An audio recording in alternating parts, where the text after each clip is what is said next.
ધારી તાલુકાના ફતેગઢ ગામના ખેડૂત રાજેશ દવેએ 5 વીઘા ડુંગળીના પાકમાં રોટાવેટર ચલાવીને ડુંગળીનો પાક કર્યો નષ્ટ. ધારી તાલુકાના ફતેગઢ ગામમાં ખેડૂતે પોતાના ખેતર 5 વીઘામાં ડુંગળીનું વાવેતર કર્યું હતું. કમોસમી વરસાદના કારણે ડુંગળીના પાકમાં પાણી લાગી ગયું હતું, જેને લઈને ડુંગળીનો પાકમાં રોગ થવાની શક્યતાઓ વધી રહી હતી. ખેડૂત રાજેશભાઈ દવેના જણાવ્યા અનુસાર ડુંગળીના રોગથી લઈને સમયસર દવાનો છંટકાવ, નિંદામણ જેવી અનેક બાબતોમાં 1 વીઘા દીઠ અંદાજે 40 થી 50 હજાર રૂપિયાનો ખર્ચ આવે છે. તેમજ હાલ ડુંગળીનો ભાવ સાવ નીચો હોય, જેથી ડુંગળીના પાકમાં કોઈ ઉપજ લઈ શકાય તેવી સ્થિતિમાં ખેડૂત રહ્યા ના હોય. આથી કંટાળીને ફતેગઢના ખેડૂત રાજેશભાઈ દવેએ ડુંગળીનો પાક નષ્ટ કર્યો હતો. રિપોર્ટર બટુક સોલંકી. અમે ડુંગળી 5 વીઘાની વાવી હતી અને એમાં અમને કાંઈ કોઈ વસ્તુ, એક તો કમોસમી વરસાદ અને બીજું કે ભાવ પૂરતા અમને નથી મળ્યા.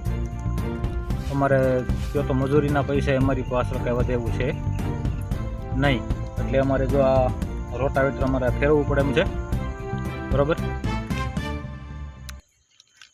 કેટલા વીઘાની ડુંગળી હતી? 5 વીઘાની ડુંગળી. તેમાં તમે આજે રોટાવેટર ફેરવી દીધું? હા.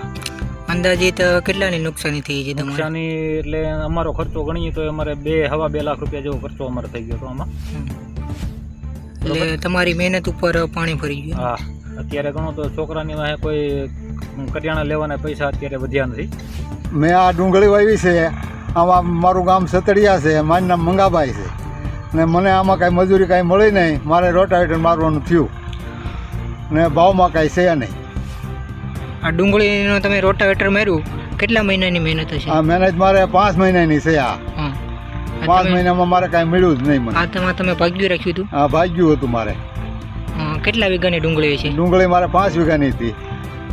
5 વીઘામાં તમે આજે રોટાવેટર ફેરવી દીધું? 5 વીઘામાં મારે રોટાવેટર મરવવું. મારું નામ રાજેશભાઈ શાંતિભાઈ દવે, મારું ગામ ફતેગઢ નવા ગામ, તાલુકો ધારી, જિલ્લો અમરેલી.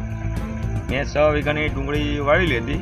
વીઘે 20 થી 30 હજારનો ખર્ચો મારે થયો છે. આજે પણ મજૂરીના પૈસા થાય એમ નથી. મારી સાથે મેં ભાગ્યું આપેલું છે મંગાભાઈ સતડિયાથી છે, એને ભાગ્યું આપ્યું, એને મજૂરીના ખર્ચો નથી નીકળે.